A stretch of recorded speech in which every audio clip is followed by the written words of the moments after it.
We're back, Alphas. We're coming in hot with inspiring guests, witty banter, and colorful commentary for today's veterans and military community. This is the Tango Alpha Lima podcast.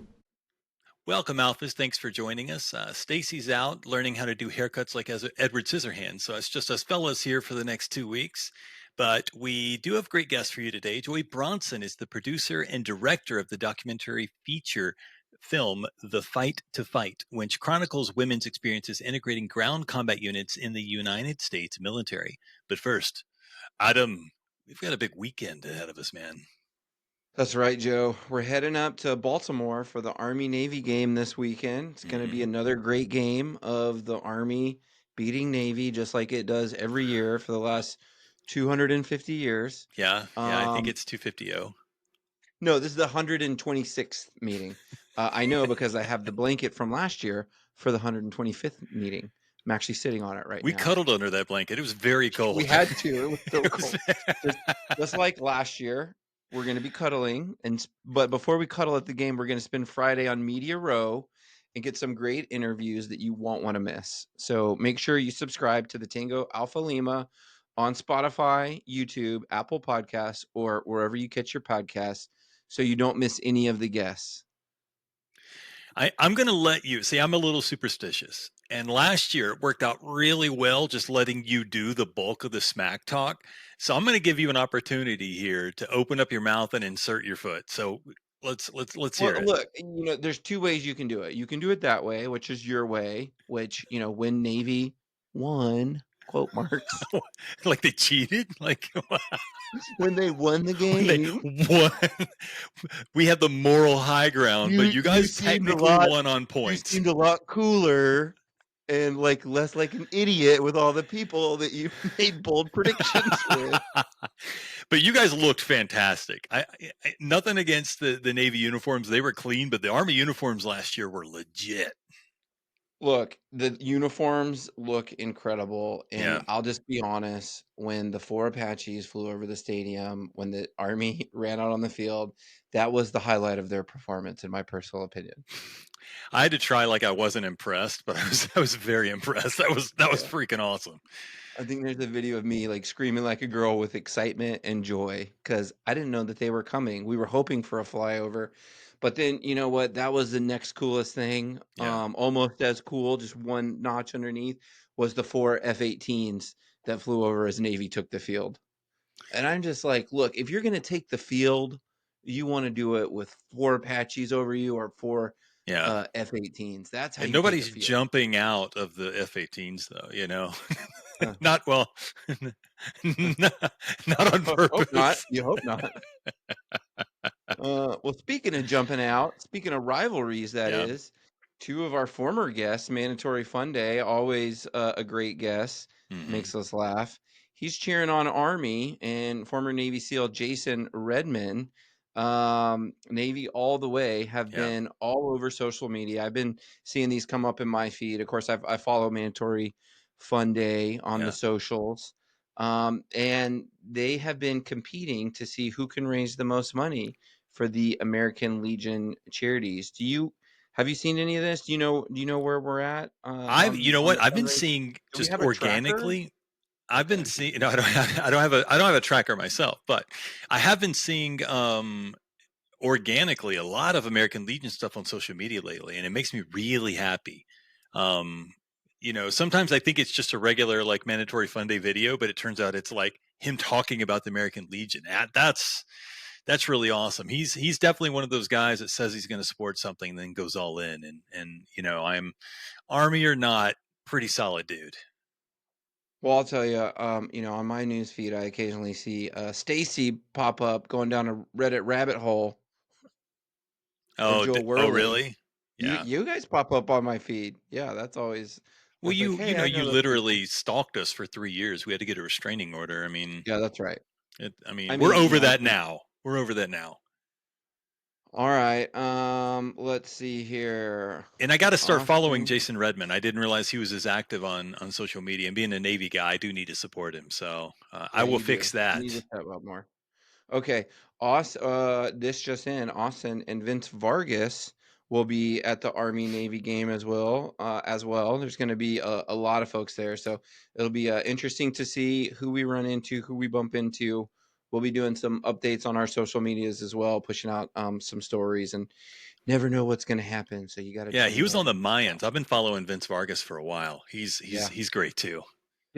Was he on any Sons of Anarchy, or was he just on the spinoff, the Mayans? I don't know if he was on Sons of Anarchy that split off, because I wasn't like a fan of his until the Mayans. Yeah. So, but I was a big fan. We watched like all the Sons of Anarchy. I never watched the Mayan spinoff stuff. Okay, well, they're going to be there. Lots of folks are going to be there. Lots of you are going to be there. If you're on the fence about it, go ahead and come out, join us. You can see the video link below during the first ad break about more. And Alphas, you can join in on the rivalry with Austin and Jason. Head to legion.org/rivalry.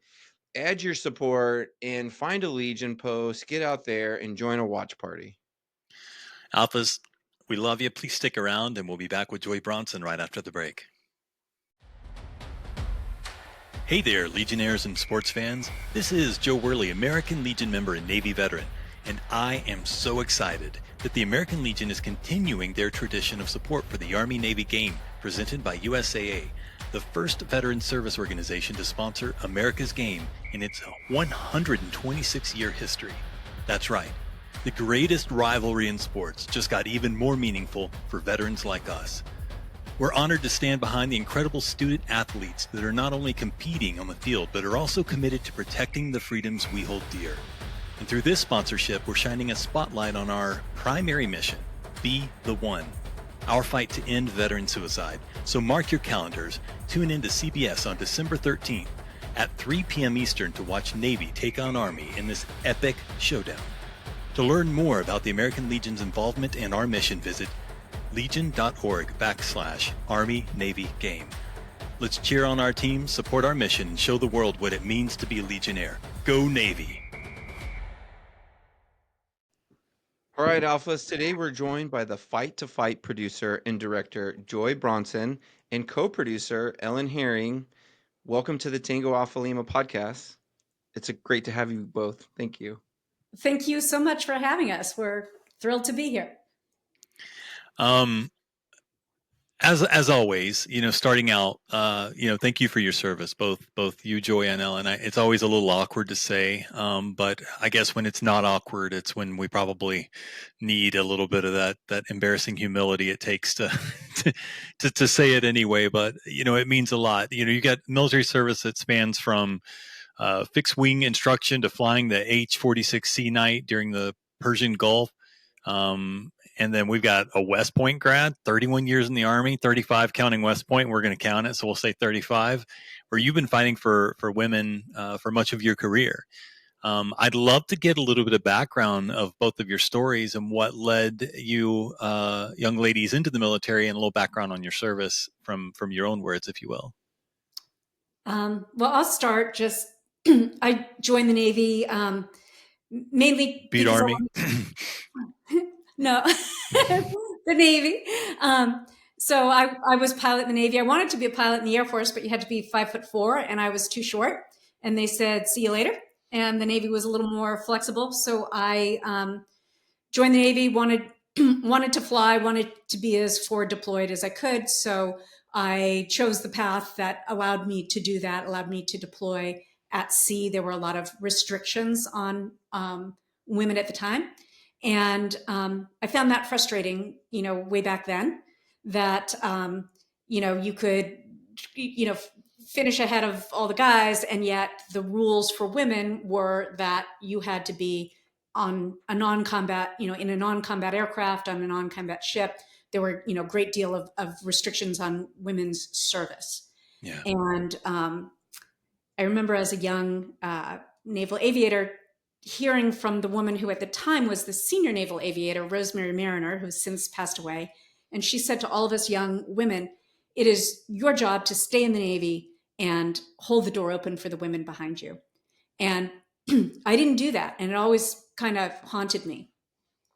And that eventually, that's how I met Ellen, because I had wanted to make a film really about women and work and gender equality, and realized that the best way for me to be able to do that was to do it through my own experience in the military, rather than trying to talk to my friends who worked on Wall Street or doctors or whatever. So I had the street cred in the military, started talking to women, and in it was Memorial Day weekend of 2012, and I pick up the New York Times and I read this article about this woman who is suing the Secretary of Defense to try to get rid of what at that time, right, eventually past my time, they let women fly combat aircraft, they let them onto combat ships, but they still couldn't be in ground combat. And I see this article, and this woman who's sitting right here next to me right now is suing the Secretary of Defense to challenge the constitutionality of the ground combat exclusion policy. And that's how we met, and that was kind of the beginning of the genesis of this film. It's interesting because the point that you make, and it was a really solid point, of course, which is why we're talking, which was you can't exclude somebody from someone and then punish their career for it. And that clicked for me in a way that I don't think anyone's ever described it to me before. But watching the trailer of the documentary, that's a really, really valid point that I don't think any sane person could argue. So I'm really excited to dig in here. And of course, Miss Ellen. Thank you. So yes, as Joy said, I commissioned in the Army in 1984, early class of women at West Point. I'd had a pretty successful career by 2011. I was a 06 teaching at the Commanding General Staff College, but I was really frustrated because in all these years, I'm approaching a 30-year career and very little had changed for women. We were still relegated to support roles, at least in the Army. Pretty much everything had opened in the Navy and the Air Force for women. But the Army still had 250,000 positions closed to women. That was all infantry, all armor, all special operations. And that's the bulk of our force in the Army. So I was very frustrated watching that. I also had a daughter who was commissioning in 2010. And she was, again, required to only choose support occupations, although there were some, she could have gone aviation, and combat aviation was available to women. But infantry, armor, special ops still closed to her. And I was like, I'm done with this. And I got wind of a lawsuit that was being studied or considered at the University of Virginia. And I just contacted the professor down there that was leading that study. And I said, hey, I want to help you all in whatever capacity I can help you. Never intending to become a plaintiff at that early juncture. And they were interviewing and talking to a lot of different military women who had also heard about the lawsuit, and just outreach that they had done in contacting women. And so as it evolved, I ended up becoming and agreeing to become one of the two plaintiffs, myself and Command Sergeant Major Jane Baldwin. We're very senior in our career, and we had a lot of examples that lawyers could use as discriminatory policy that had impacted our careers. And even though we were both very senior, the reality was, at least for a woman graduating in my class from West Point and not being able to access those ground combat jobs, the likelihood of us ever becoming general officers was almost nil to none, because 80% of our generals are selected from those very occupations that women aren't even allowed to access. Yeah. So there would never be a woman Secretary of Defense, Secretary of the Army, Joint Chief of Staff, because they were all pulled from those ground combat jobs. And so women, we were shut off. And I was frustrated and said, okay, I'm done. Well, I love that you guys, being friends like you are and hanging out, doing your thing, that you got, we got Army and a Navy vet, just like Adam and I. That's why when you introduced yourself as Navy, I said beat Army. I just wanted to go ahead and throw a little dig in there. But thank you so much for answering the question. No, both. And Ellen, you really just kind of jumped in with, I was just kind of asking myself, how does one, take on the, the effort of suing the government and accidentally, because you remember it was on accident. How do you jump? Yeah. exactly. But I that was going to isn't be an that life, advisor, right? an expert advisor, not a plaintiff.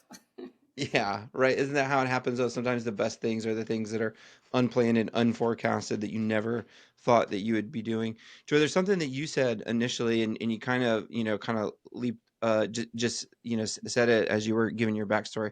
But I wanted to ask, where did it come from that you wanted to be as forward deployed as possible at such an early age going into the military? Because I think there's a whole upbringing and mindset behind that. Where did that come from? You know, I don't know. I was a motivated person. My father was a Marine during World War II. He was a forester and had never deployed overseas, but he, told me my bedtime stories was when I was a little kid was, growing up was, when he was at Camp Lejeune and he had a Jeep and a dog. He was from New York, so the South confounded him, but he had a dog he called Rebel. And, he told me all these stories. And I just always sort of looked up to that. And then in my, youth and college years, I was a rock climber. I was a skydiver. I lived in very male dominated, worlds. And, when I showed up to aviation officer candidate school, it was me and 90 guys, and 30 of us finished together. Right. The recruiter didn't even know. He thought I was going to go to officer candidate school in Rhode Island, where he'd gone, but he didn't realize, aviation officer candidate school is something different. And it's me and 90 guys. We graduate with 30. I finished third in the class, and so, you're in this world and you're excelling and you're motivated and you want to do what everyone is motivated to do, which is, to use your talents and abilities in the best way possible to, do the jobs. So I could be a cargo pilot, right? Or I could, try to go to sea and do what the guys did. And that was just kind of my mindset. Um, Oh, and that's I'll add wonderful. that And I I can, did go to sea, right? I was on it took a long time to get to sea. I checked into my squadron on the same day as a buddy from flight school. He goes right to sea. You need to do that to become an aircraft commander. So to your point, Joe, about impacting your career, I sit stagnating in the squadron for a year. My buddy comes back. He's about to go out now on his aircraft commander tour. And I'm like, hey, what about me? And Yeah. I had to go find a regulation and showed it to my commanding officer that said, if you have a pilot who's in your squadron for over a year that doesn't make aircraft commander, you then need to explain up the chain of command why this aviator is failing. And I certainly wasn't failing. I just didn't have the opportunity to deploy to make aircraft commander. So he's calling around to all these different ships to try to find someone who will take me, because they considered it a burden, right? You have a woman, you've got to have a place to birth her, right? You have to have, so, the XOs didn't want to give up, a 4-man stateroom. And finally he gets this guy on the phone, and it's Navy Captain Gil Rude, who was an ex-Blue Angel. And he was doing his deep draft qual so he could go be an aircraft carrier commander. So he's an aviator, and he's got a daughter at Virginia Tech who's going to come into naval aviation. And so they ask him, hey, can you take this woman? And his XO says, I don't have any space for her. And he says, I'm going to give her my at-sea cabin. So I lived in the captain's at-sea cabin. Wow. And deployed with the guy I checked in on the same day. He's my aircraft commander and I'm the co-pilot, because it took that long to deploy. So that whole, the fact, even in this kind of backwater non-combat squadron, I was still held back because nobody wanted me. So, thanks, Captain Rude. And his daughter went on to be a carrier-based pilot and a top hook and an amazing person who, retired as a Navy captain. Good on him, because, sometimes it takes somebody being directly affected or affecting a loved one before they really see it. And it's hard to not be like, this is what you have to be like, okay, well corrected. Well, it's you just want to be like, this is how it should have been the whole time. But in that moment, you just have to sort of, I guess, be grateful that it's finally on the right track. Well, you bring out such a good point too, because even just reflecting on my own experience as an attack aviator, being trained and proficient in that aircraft, the rigorous, never-ending studying to be able to get in and navigate that aircraft, competently, effectively, and then my experience was such that these things that you're describing now, I never experienced them. I didn't think about them. We did have, female pilots, but only one in my company when I was a company commander. And, we tried to make it, as, equal as we possibly can. But there are, nuanced differences. And especially in my advocacy work now, getting to talk with a lot of the females more about their experiences during the military, just really kind of like mortified with the things that they had to face, especially in some of the harder units, those that were, in the Marines, things like that. Now I'm a father, I have a 15-year-old daughter and an 8-year-old daughter. And I don't think it's like, not that I was insensitive to what they were experiencing, it's just unaware. And so I think that by being bold in your story and experiences, whether it's, through supporting a lawsuit or knowing that you're going to go and you're going to tell the story, that you're giving an opportunity for people to maybe even understand what they didn't even know what was happening. So how did this kind of vision for the film, Joy, maybe you said initially that you always kind of knew you were going in this direction. So were you actively looking for that story at this time, or was it more like you were just kind of involved with these issues, got plugged in with Ellen, that kind of took off, and it was like, hey, we need to start documenting this more? And Yeah, it was interesting. It was really like my personal experience, going from, I was married at the time to a Marine Corps aviator, going from being a member of the Ready Room to being a member of the Officers' Wives Club was kind of a shock to the system, and then my experience working in, the corporate world and all of that. And you just realize that women are going through, there are such different expectations. There's, just there were barriers, and, acknowledging that. And I had done kind of a career shift. I worked for the Discovery Channel. I was the managing editor of the Wings Channel and the Science Channel, and I'd done some stuff in production. And I ended up helping out on a couple of social justice documentaries. And I thought, really, I want to, this is a story I want to tell.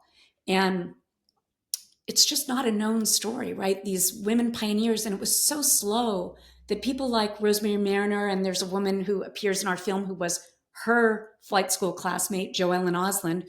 Joellen was the first helicopter pilot in the Navy. She just, but by the time, and she had to sue, she had to challenge Section 6015 of US, Title 10 to get the right to hover over a ship, because she got to the squadron, she couldn't do her job because there was a restriction on women being shipboard.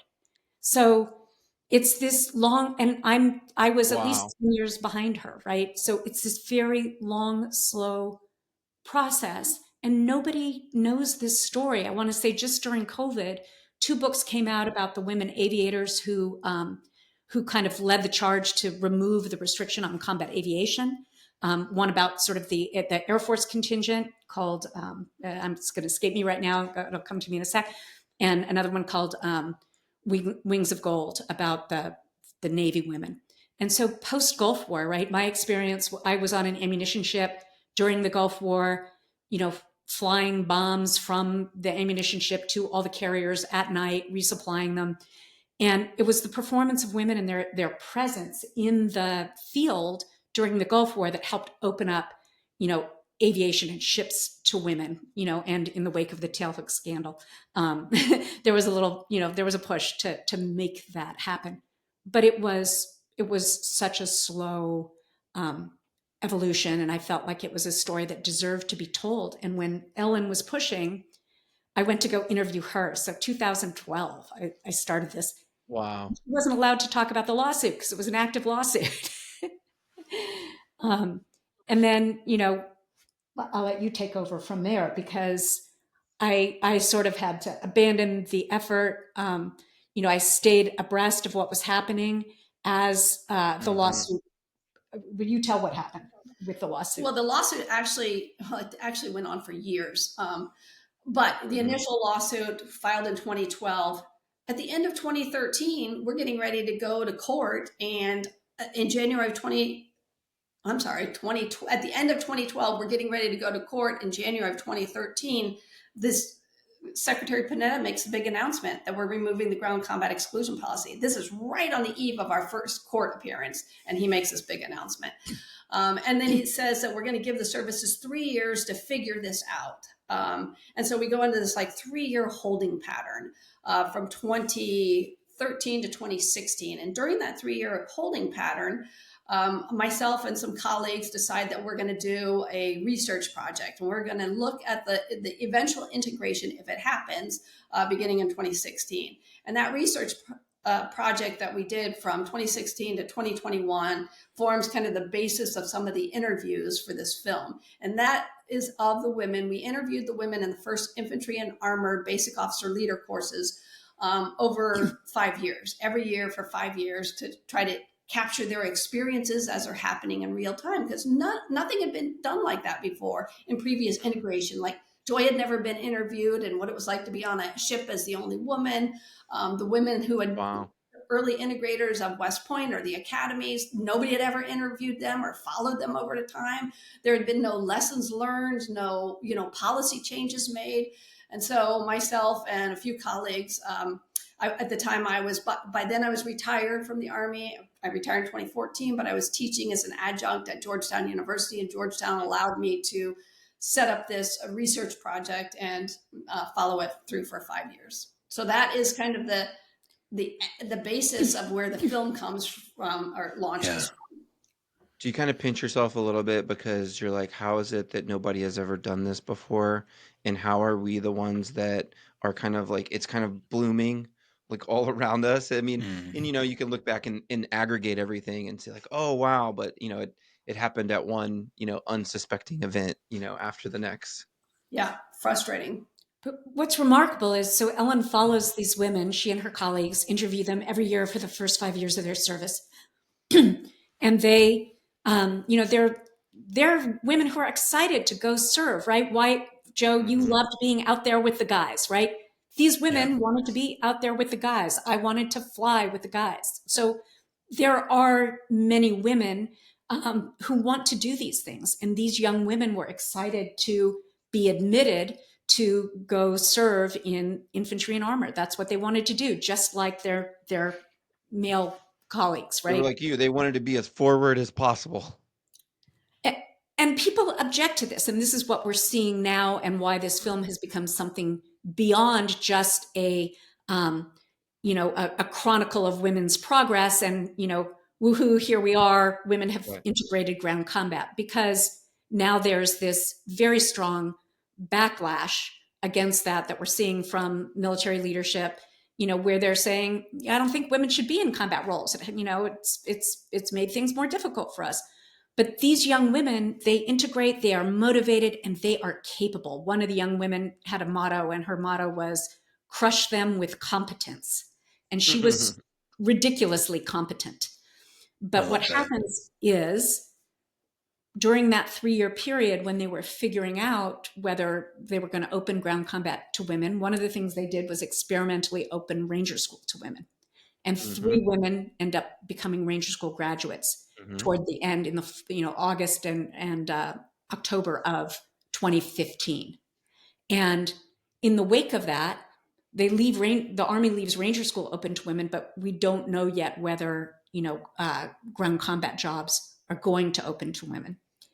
When ground combat jobs do open to women, there was such a strong backlash at that time to 3 women getting Ranger tabs.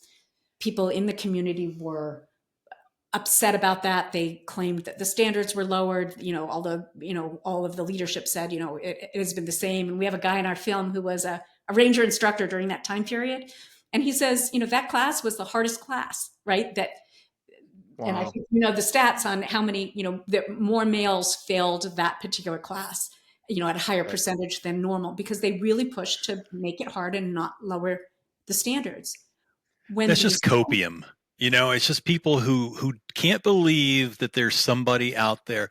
And I'm sorry, I didn't mean to jump in there, but it's frustrating, because when you've served, you've run into, and me and Adam both, we're like 6'3", Adam's about 400 pounds. I'm about 210. And, but the fear is what happens to somebody like me when I get hurt. But I'm telling you, I've served with women that may not have been able to deadlift me onto their shoulders, but would have absolutely got me out of the way as much as any of the Marines that I served with that were, 5'7" guys. I there's people out there, and I'm all for, as long as you're not relaxing standards and everybody can do the job, it doesn't matter.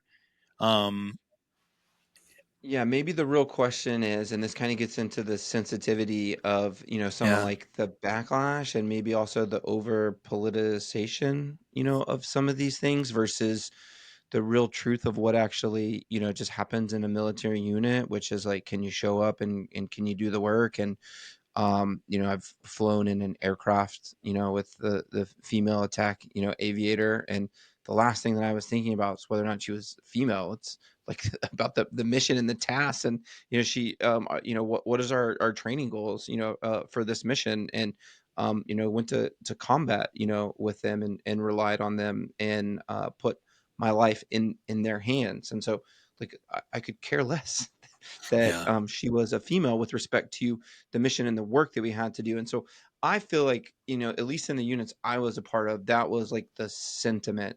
And so people have strong feelings, but you said that, and in most of these cases, there's a competency and a capability set that has to be met. So where in from your perspectives is this great, kind of disconnect? Because it seems like we move forward and it seems like it's almost in a period of regression almost. It's culture, right? So you can change policy, you can change law, but you can't. Those actions don't change culture, right? People change culture, and these young women who were thrust into this. They sent the officers first. They were supposed to sort of seed the ground so the enlisted women could integrate Hmm. ground combat units. But and you see this right now in the manosphere and the sort of rhetoric that you hear every day. Um, there's sort of a throwback to this very archaic idea of war is the domain of men. There are very masculinity is XYZ, and women. These are ancient archetypes, right? So as the culture swings, in that direction right now, it's very difficult. These women feel like their careers are once again threatened. Like, if it's and there's a lot of talk about standards, right? You have the Secretary of Defense talking to all of the flag ranked officers saying we're going to have high standards. These women want nothing more than to keep the standards high, and then for those who make the cut, have a warrior culture that welcomes all people who make the cut. And that's kind of the world that we're in right now, and the threat that they're feeling, that the culture is becoming so polarized. I think it's a backlash going on. There's a backlash yep, against progress. So when things change, there's certain people that don't like change. They liked it the way it was, and they don't want to see anything change because it makes them uncomfortable. And also in this situation, there's kind of a surrendering of power, or what I've had a colleague call unearned respect. So men, virtually by being born men, they receive a certain degree of respect, and their respect is they're always elevated above women. And now when you allow women to do these very traditionally masculine roles, there's this sense of threat. No way can these women do my role.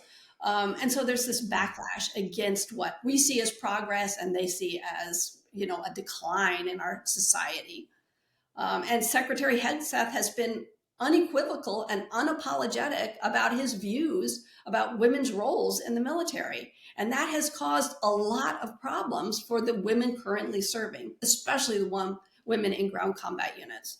They're being called DEI hires, being told that their life in the military is going to be short-lived, that they can expect to leave sooner than later, because now they've got a secretary who does not support their presence there. Yeah, we actually requested permission to shoot with some young enlisted women. We have no enlisted women in our film. We don't have any women of color who are kind of too afraid to be in it, active duty. But we asked for permission from, through the proper channels, saying we'd like to uplift and, highlight these incredible women who are serving in ground combat units to inspire the next generation of women to serve. And we were, they didn't grace us with a formal denial. They just pretended that they didn't get it. I know they did because I spoke to one of the guys. He happened to pick up his cell phone late on a Friday afternoon. So I know he exists and that the channels are there, but the channels go up to, the Office of the Secretary of Defense, and we did not receive support. So we don't have, action photos. You look back at some of the other filmmakers that you've had, who were embedded in Iraq. So there was zero welcoming for this film to be able to uplift and highlight women who are currently successfully serving in infantry. It's just a testament to the need for it, even more so than anything in the value that it's going to bring. And maybe that's one thing that you could both share a little bit from your perspective, getting to meet and learn, about the experiences and the stories of, specifically the ones in the film. And I'm sure many experiences that you've been a part of that, didn't through your own careers. But what's kind of from the ones that have been integrated into combat units, what's kind of a vignette or a story from their experiences from the front lines that's kind of maybe surprised you the most? Okay, so from a big picture perspective, we interviewed them every year for 5 years. The first year that they entered, we called it hopeful expectations. They were so excited. They actually had a pretty good initial experience in their training until they got to Ranger School. That was a very negative experience. The second year, it was like, we titled each year, hitting a brick wall. They have been sent to their units. They've gone to the 82nd, 1st Cav Division. Those were the only 2 units that were integrated initially. And it was a rough first year. Now, I will say that having been a second lieutenant assigned to a unit, I'd say it's a rough first year anyways. But this was particularly rough because of the way they were being treated in these brand newly integrated combat arms units.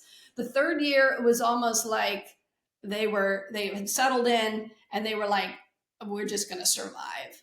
By the fourth year, some of the women, they're leaving now because their 4-year commitment is up. They have the opportunity now to either rebranch or get the hell out. And we had about half of them either rebranch or leave altogether. And by the 5th year, what you're seeing is the only women left in the combat arms are thriving. They are women that have stuck it out and they are determined that they're going to hold the door open, as Rosemary Mariner said, for women behind them. And they are successful. We're featuring 2 of them in our film who have been tremendously successful. So I do want to dive into the film specifically a little bit here and ask that, the film, Fight to Fight, traces the battle for equality from the 1970s up to the integration of the Army ground combat units in 2016. And I love asking this question of filmmakers and documentarians. Is that the right word? All right. So did you start your research, and we've touched on this a little bit, but I want to give you a chance to hit it directly. Did your desire to do this and start the research based off knowledge you already had, or was it one of those things to where you think you knew and then you dive in and you're like, oh, it just something, you got caught up in it and it changed your perspective? I guess my question is, what drove this quest to learn, and at what point did you realize, oh, this is going to be a lot more work than I expected it to be? Yeah, so I think, we had 3 research questions that we went into this with. One of them was, or 3 research goals, I should say. The first was simply to capture their experiences and have a recorded history that didn't exist in the past. The second was to try to inform policy, try to learn from what was happening and inform military policy. The third was try to understand and get to this question of, do women hurt or enhance ground combat units. The third question we were never able to get to because we never had support of the military. So we couldn't compare units that had been integrated, their capabilities, with units that had never been integrated. So there was no ability to have that comparison. The first two questions we've done the history capture. The second thing was policy recommendations. We wrote a number of policy recommendations over the years, most of which have been completely ignored. But we did do that. And so I was about to ask, how did that go? But they aren't going to listen to us. We also tried to integrate with the Army did do some research. I don't know what the Marine Corps has done. They're very close-lipped on any research or any outcomes, and we didn't follow Marine women. The Army has, I think it was stumbled along through this process. I don't believe that the Army, unless Hegseth does something really, I would say I don't know what I would call it, outrageous, but in line with what he wants to do, it was to repeal and pull back these women. I think it would be very hard for him to do, although it's been done in the past. Field artillery was once open to women, then it got closed to women, then it was reopened to women. So that has happened in the past. But the ability to compare the capabilities of units doesn't exist. And that's, from the research project perspective. So that's what Ellen encountered, but from making the film, if that's what your initial question was, is like, as you dug into doing this, what made you realize it was going to be, potentially harder than you thought it was going to be, is we're doing it entirely independently, right? So I looked back at your past episodes and I saw like the last filmmaker you had on, was Ken Burns, right? And we're doing, that's just right. So like, what esteemed company to be in, but we're operating from a very different perspective. We didn't want to bring in a studio or a production company that might, how people leave the little cliffhanger. And we didn't want anyone who was trusting us with their story to be exploited in any way, to have their reputation, their career. And we just didn't trust anyone outside to do that. So this whole film has been, we call it an act of service by women who have served. So it's myself, it's Ellen, it's Chris Fuhr, who is someone Ellen was like a very public advocate for women in ground combat. She was working, she got involved when women were experimentally at Ranger School. And Chris Fuhr did. And she stayed and advised the Army in an official capacity. They sort of essentially created a job where she was an expert advisor. And she, or they called her a highly qualified expert in gender integration, I guess, based on her experience as an early West Point woman. So similar to Ellen. I like to see that on a business card. It was a long title. It doesn't fit in the lower third very well either. But doing this film, we decided we really can't bring anyone in. We don't think it's going to be a money-making venture. We can't, bring in investors. We need to raise, and we did a very skinny budget, which is for a film under $500,000, right around $500,000. And we realized we have to raise this money. And so that was when you say, was there something where you took it on, you realize this is going to be a lot harder? It's been hard. And we're, building the plane as we're rolling down the runway. We have received, funds as we go along. We still need finishing funds. We're getting there. We have some wonderful matching funds available from the Pritzker Military Foundation. So we're getting there as we head into post, right? We're at rough cut, and we're, still raising money to finish the film. Yeah. And it's been really a big and daunting task, but I think it was the right course, because these people have trusted you with their story, with their life legacy, with their emotion. And I think for the two women, Ellen and Chris Fuhr, who are my generation, they have, it's an intergenerational story. They are the people upon whose shoulders, as you were saying, these young women are standing. And then these young women who walked through that door, as it opened, they're trusting us with their stories.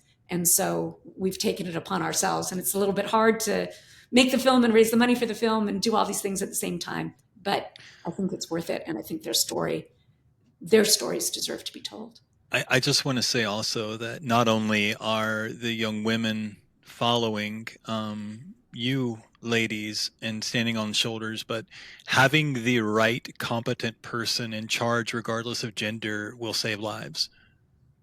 And so it's not just you, it's young men that are coming in who that drone pilot that's watching over them it needs to be the right person. That driver that's driving them needs to be the right person. That person that's, got the sniper rifle sitting on top of the building needs to be the right person. And that's what saves lives. So, there's many people standing on your shoulders, and it's not just the young women. It's making sure that we put the right person in the right spot. And Meritocracy. Meritocracy. So you hear this call for meritocracy, and nobody wants that more than the people who are the outliers, right? So if you're, it's been different outlying groups, throughout the course of our history. It used to be African Americans, women. All of these people want to be judged by their, abilities and skills, period, not by the container in which they come. When I was watching the trailer, and this is just, I know we're having such a incredible conversation here, and so this will just be my kind of last comment and question as we kind of wrap up our time together. But I was watching the trailer, and I alluded to the fact that I have a 15-year-old and an 8-year-old daughter, and I really did well up with tears. I mean, I'm a very open-hearted, emotional person at this stage in my life, but it was from seeing the highlights of the cast that you had featured from their lived experience, but also connected into, and I don't know if my daughters will go into the military service, right? But as they're coming of age, to be able to have an artifact and a piece of work like this built on the lives and experiences of so many, it was a powerful emotional connection to me to know that I was going to get to speak with you both, what it's taken that you've shared with us to be able to get to this present moment in time, the work that you have, left to go. The mile is long, not many miles left, but it's that last mile to get it there, and you're so close. And please keep going and keep doing it. And listeners, support in any way that you can, because that next generation is looking and listening. And so that's not really a question. It's just, I'm very grateful to both of you for your willingness to be bold and vulnerable and to build it while it's in flight. And that's something you don't want to do in aviation. Yeah. I can't begin to tell you what it means for you guys to sit down. You say that, to be on talking to us after seeing, us talk to Ken Burns. What really jumped out about that conversation that we had with him was how sincere and real he felt. And I didn't know what to expect going into it. You never know. Sometimes when somebody's been been successful for so long, they're detached from reality in some ways. And it was not at all like that. He was so grounded in making sure that the research was done. And I love what you said about touching upon making sure that out of everything, no one could question your authenticity. There's no money coming from a group that had a motive that could tell you what to say and what not to say. That the goal was to share the stories of these young women in a very authentic, real, and raw way. And if it hurts your feelings, then maybe you were part of the problem. And so, honestly, I can't begin to tell you. Hey, I'm just saying, if the truth hurts. But I just want to say one quick last question and give you an opportunity to share, what you can about the film right now. But you're making a huge impact. You've got the potential here to really stir things up in a beautiful way. And so for our listeners who've served under these old policies and the people that are now coming into the new policies, who are your target audiences that you hope to impact with this? And tell me where those people can go to be impacted by it. Okay, so I think that the target audience, there's a gentleman in our film he was prior enlisted Marine. He left the service. He came back into the Army, and he was present at many important moments in the history of women integrating ground combat. So he was in Iraq with a young woman who was a combat medic. He talks about her in the film. and we go with her father to Arlington, where she is buried. And after that experience, he was a ranger instructor at ranger school when the first women were in that experimental class. And he talks about, Kristen Greist, who was the first woman in the infantry. He said, that 5-mile run, he's got a photo of them, and somebody else is in the picture too. And, he said, that was the fastest 5-mile we ever ran at ranger school. And still that day, I didn't beat her, she beat me. And he said, I needed to see that. That opened me up. It made me a better soldier. We serve in the greatest army in the history of the world. And, he needed to see that. He said it made him a better leader. And I think she sounds like a monster, man. I mean that in a good way. Yeah. That's so cool. But nonetheless, he said, so it's a way to share that experience of seeing these capable, competent women.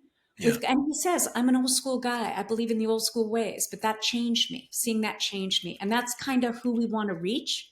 We don't want to preach to the choir of feminists who say, of course, women should be able to serve in combat. We want to reach people who are, kind of able to be opened by being exposed to these incredible, competent, authentic women who want to serve their nation. And that's the target audience. And anyone who wants to help us finish this film and tell the story, they can go to we have a website. It's thefighttofight.com. And there's a donate button there. It'll take you to the Film Collaborative, who's one of our fiscal sponsors, and you can make a donation. And that's truly, we get donations we've had donations between, $25 and, up to $13,000, right? So from individuals who are moved by what we're trying to do, and they come from the most unusual and surprising places. So, as somebody who does nonprofit, you would be very surprised how much those $25 donations add up to. Absolutely. So don't think that you got to donate. Hey, if you got 13, throw it, please, by all means. Give an F, and the F stands for funding. Well, and we're being matched. So we have dollar for dollar matching from the Military Foundation. So every dollar up to the next $50,000. Make them hurt. So we're going to get there. Joy, Ellen, thank you both so much for joining us today. Alphas, head over to thefighttofight.com to learn more about the documentary, to help support them in getting it the last mile in their mission, and more about how you can get involved. Thank you so much for visiting us today. Alphas, stick around for some scuttlebutt after the break. Thanks for having us. My name is Dan Wiley, National Commander of the American Legion. This year, the American Legion family is honoring our nation's 250th birthday with the USA 250 Challenge. Participants can choose 1, 2, or all 3 categories, but I want to talk about the one that means the most to me, mental wellness. Like many of you, I know firsthand the struggles veterans deal with when it comes to our own mental wellness. I am so proud of how the American Legion makes mental wellness a priority. Our Be the One mission is designed to increase mental health awareness and decrease the number of veterans lost to suicide. Our Buddy Check program is designed to ensure that no veteran is left behind. These are worthwhile missions that change lives and save lives. You can improve the lives of our fellow veterans when you join the American Legion Family USA 250 Challenge and complete the mental wellness category. Visit legion.org/USA250 to get registered today.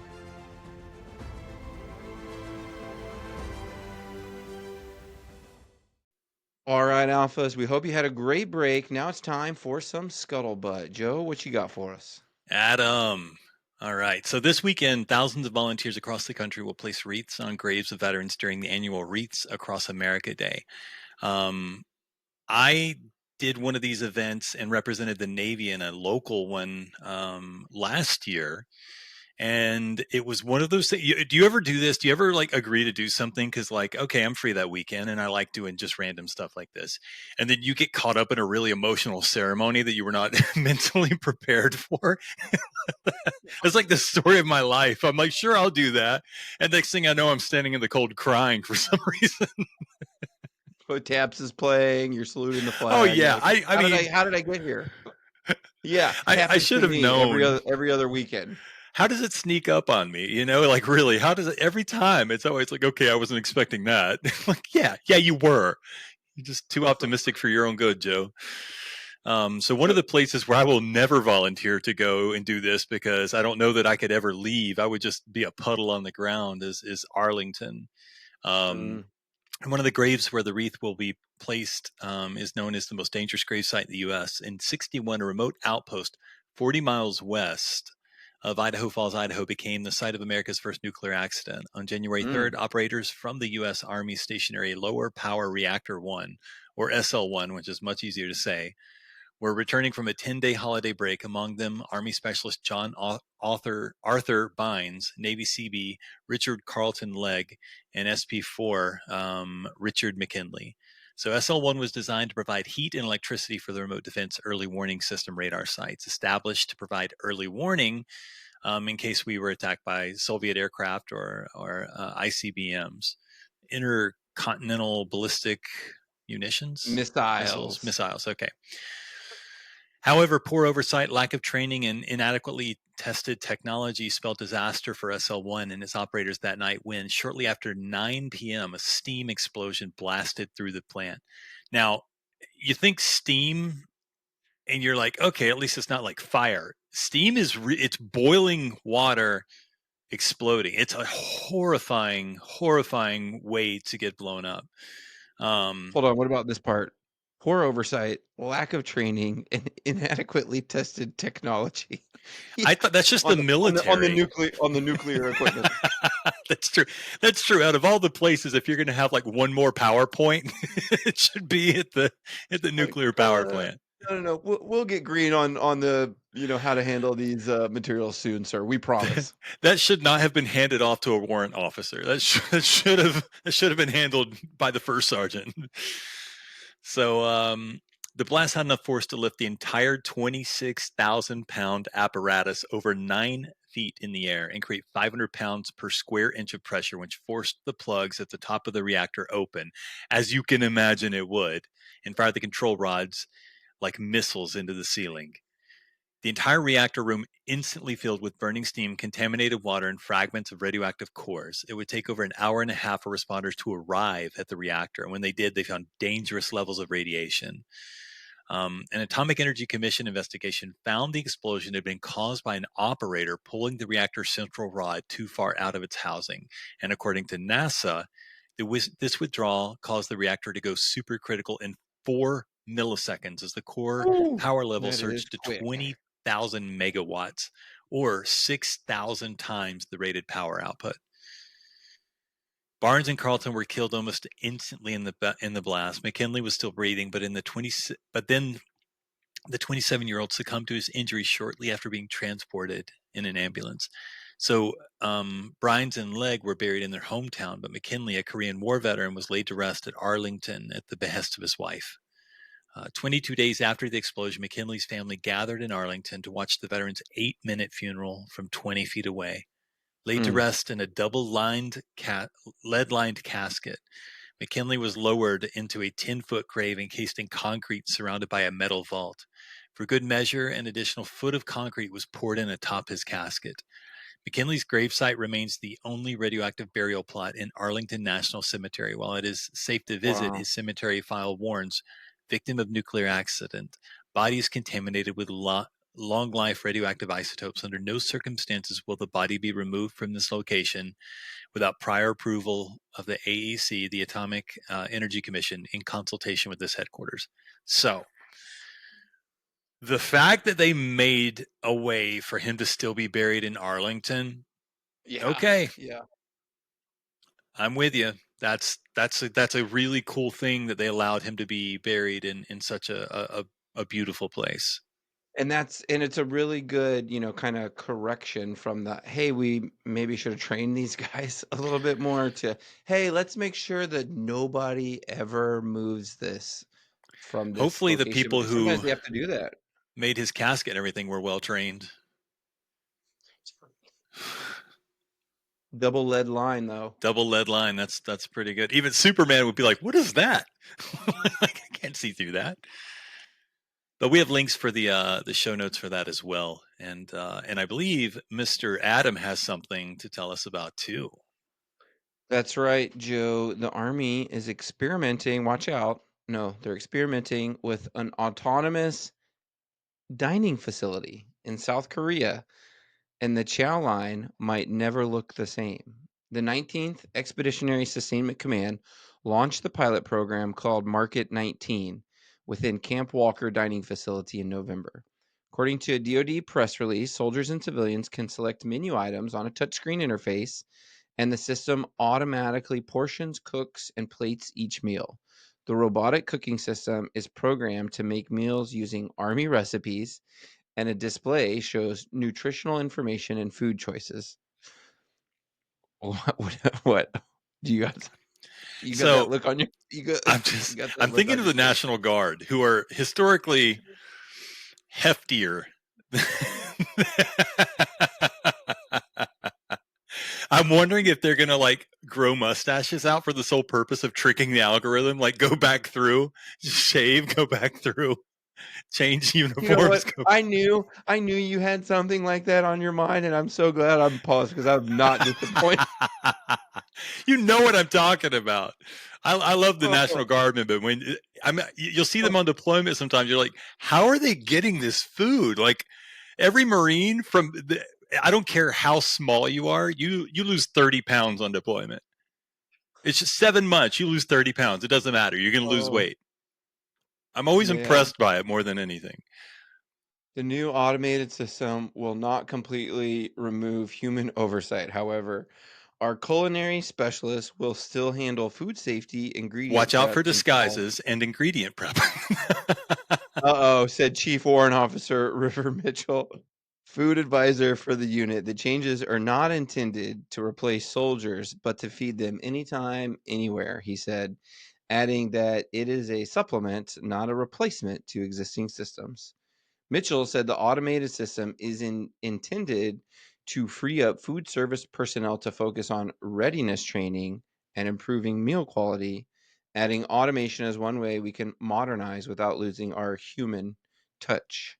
This pilot program is scheduled to last for 6 months, and feedback will be assessed before the Army considers implementing robotic kitchens elsewhere.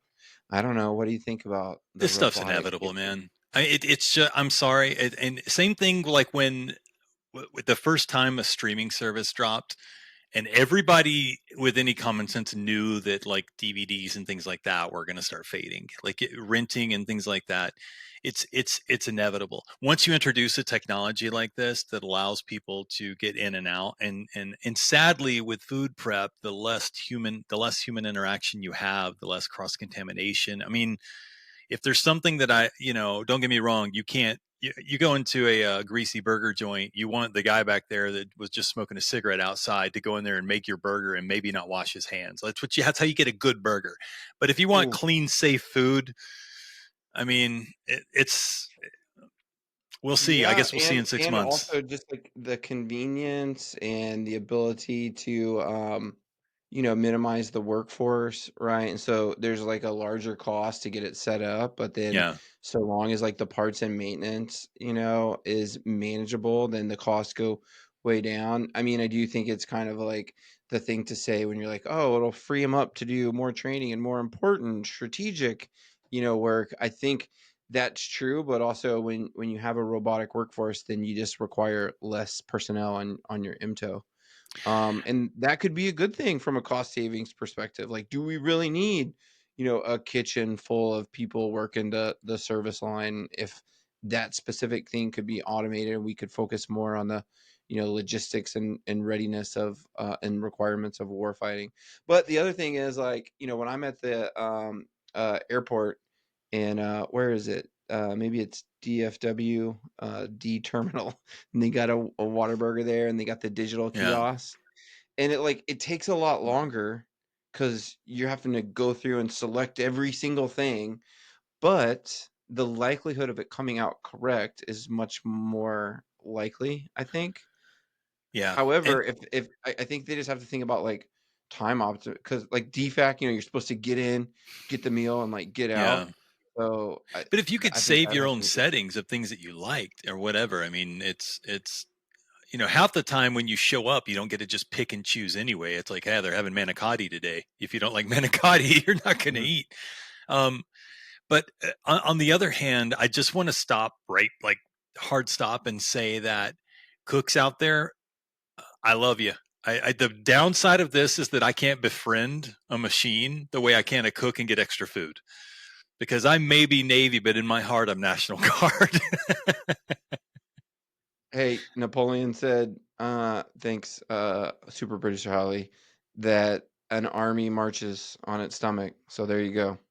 He had 2 legs, though, so it's easy for him to say. Only one stomach, unlike those cows with 4. Yeah, All cheating. right. Cheat much? All right. So we'll have the link to Military Times in the show notes. And, Alphas, we love you guys. I mean, honestly, I say it sort of flippantly, but I really mean it. I love seeing you guys out in the open. I love people saying, hey, your voice sounds familiar, or hey, you're really ugly. You should do, podcasting. And I'm like, hey, I actually do. And I get to tell them about you guys. But we do appreciate you listening. And don't forget that we're now hosted on Spotify. So find both the audio and video versions of the podcast, subscribe to our podcast, and rate and comment on our podcast all in one place.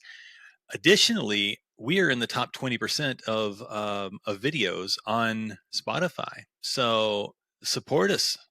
And you can, of course, still find us on Apple Podcast, Amazon, iHeartRadio, YouTube, MySpace. No, not MySpace, but wherever all the best podcasts are hosted.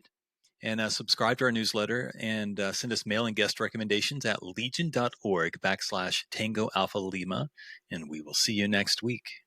Yeah. If we're in somebody's Spotify Wrapped, send it to us. We want to, Dude, that's we actually, want to yes. know. We That's a want to know. challenge. All right. We'll see you next time.